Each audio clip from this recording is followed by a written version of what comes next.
Whoa, Hillside Kids! I'm so glad to see you guys. It has been the craziest day ever.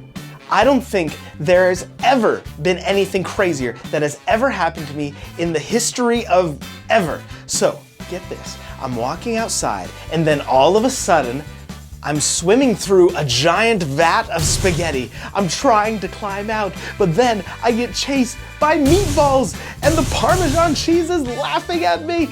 Can you believe that? I need a distraction. Will you play the game and worship God with me? Okay, thanks. Let's go. I need to forget about this nightmare. Hello all you mothers and guardians out there. I hope you're having an amazing day. And kids, I hope you're treating them right. In fact, I think it's time to test you kids with a game called Real or Fake Mother's Day Edition. We're going to show you a fact on the screen about Mother's Day and you have to decide whether it's real or fake. The winner gets a hug from their mom. Let's get started. 1/3 of all the flowers purchased for the entire year happens on Mother's Day. Real or fake? The answer is, it's fake. But it is 1/4 of all the flowers purchased. That's crazy. Approximately $14 billion is spent on Mother's Day each year in the United States. Real or fake? The answer is real. 14 billion. We can go to the moon with that kind of cash. In Yugoslavia, on Mother's Day, the children would tie their mothers up, and the only way she was freed was if she gave her children treats. Real or fake? The answer is, it's real. Now, don't you get any ideas, kids. That's just in Yugoslavia. Mother's Day is celebrated in 250 countries worldwide. Real or fake? It is fake. It's only about 50 countries, but I think it should be more. An octopus mom protects her eggs for about 3.5 years until they hatch. Real or fake? The answer is, it's fake. It's actually 4.5 years? Gosh, that's a long time. All right, here's our last one. Valentina Vasilyeva set the world record as a mother, having 69 children. Real or fake? The answer is, it's real. 16 twins, 7 triplets, 4 quadruplets. Oh my goodness, that is a lot of brothers and sisters. Well, I hope you had a great time playing, and if you won today's game, you get to hug your mom. So go give her a hug, squeeze her tight, but not too tight as to hurt her. But make sure you're loving your mothers today. Thank you, mothers and guardians, for all you do for us, and let's get on with the rest of our day.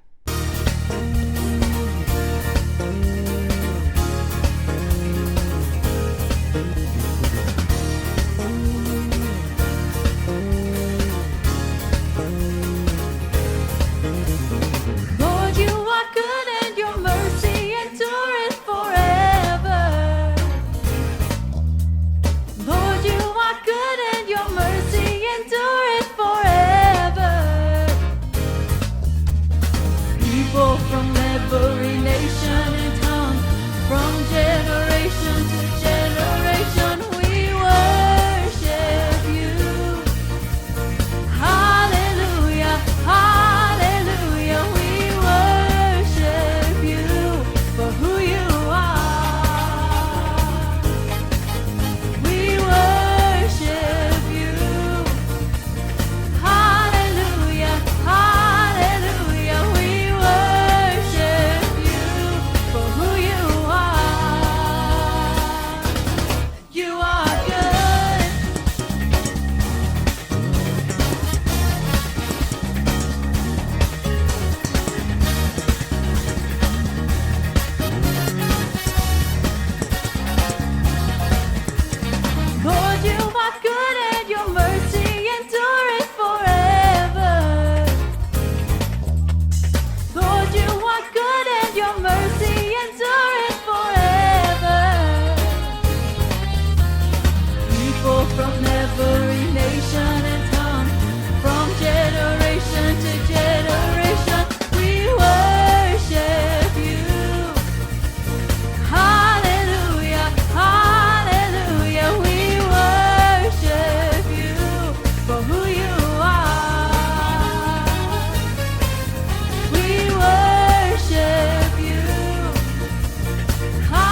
mercy endureth forever.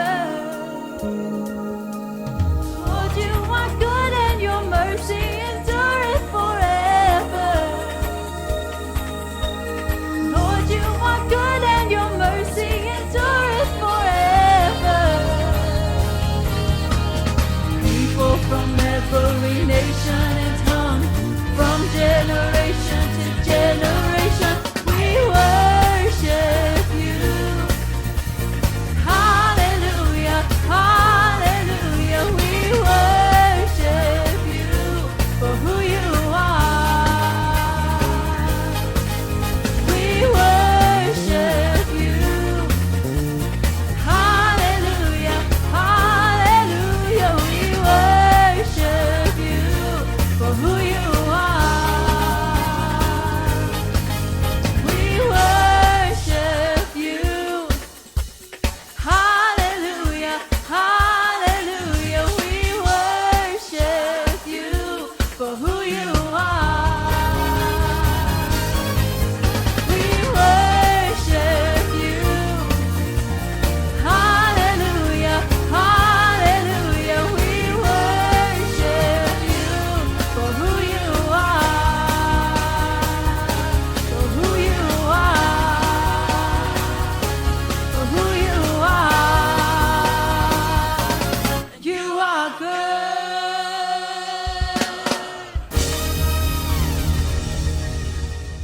Wow, I love worshiping God.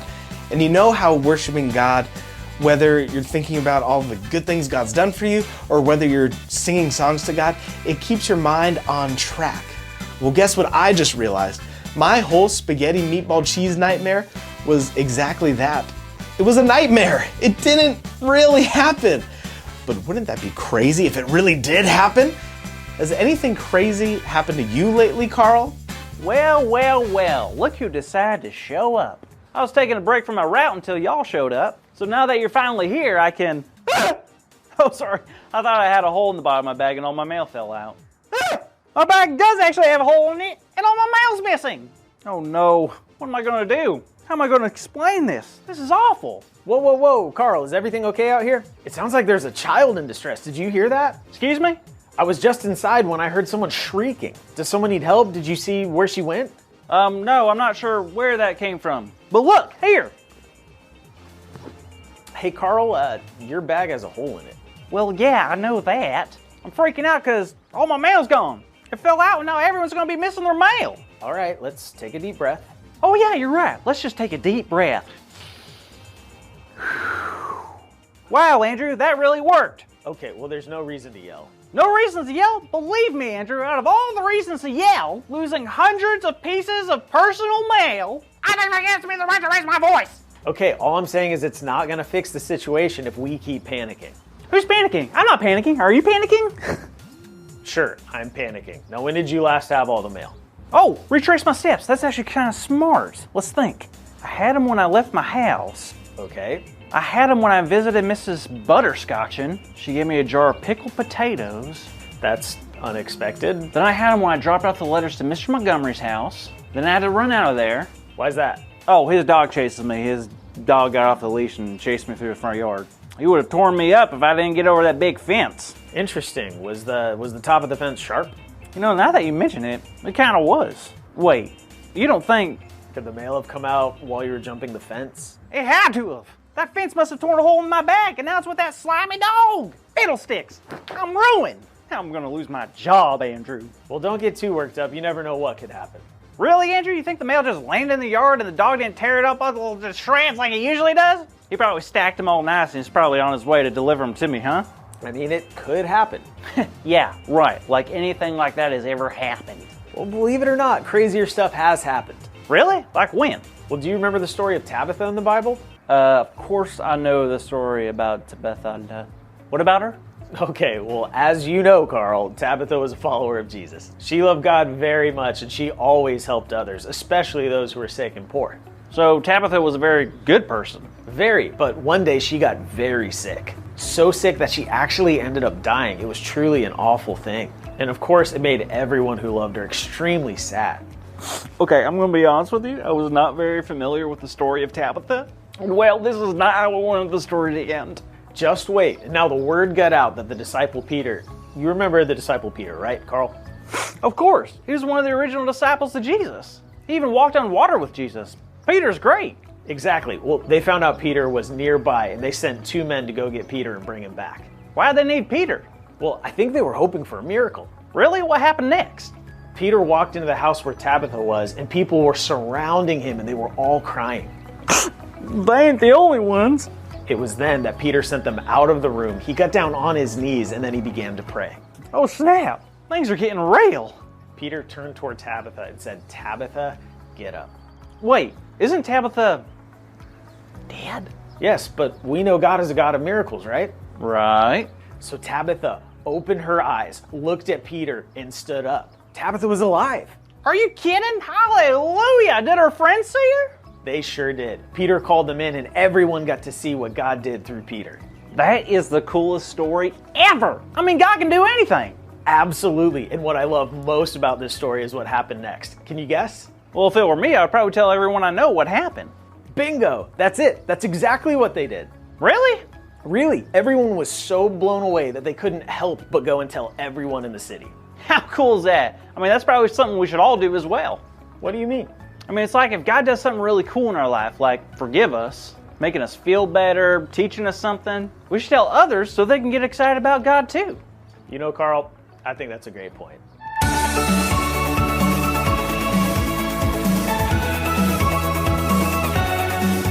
Hey everyone! It's so awesome to see each and every one of you. Today's big idea is... I'm sorry kids, is there a dog around here somewhere? No way! What? What is it, Carl? The dog that chased me earlier. It's back with all the letters. Look! Are you kidding? That's incredible! Right, like some sort of miracle. Wait, this letter's for you, Jada. Oh, what does it say? It says today's big idea is we can share the stories of God's miracles. Perfect! So let's say it out loud on the count of 3. 1, 2, 3. We can share the stories of God's miracles. Great job, everyone. Now, Carl, Yeah, Jada? are you gonna go share what just happened to you with all your friends now? You bet I am, but first I need a peanut butter pickle sandwich. Mama! Classic Carl. Well, kids, thanks for watching, and make sure to tune in next week to Gorell TV. See you later. Can you believe it? God healed Tabitha and actually brought her back from the dead. Okay, that's way crazier than my spaghetti and meatball thing because this is actually real. God can do anything. And now, just like I wanted to tell everyone my spaghetti story, I want to tell everyone that story because it shows how amazing God is. Just like Jada and Carl showed us, we can share the stories of God's miracles. This week, tell one person the crazy story of Tabitha. Got it? I'm gonna do the challenge too. See you next week for another amazing message. I'm gonna call Cynthia. Cynthia, can you believe what happened to Tabitha? Well, it all started with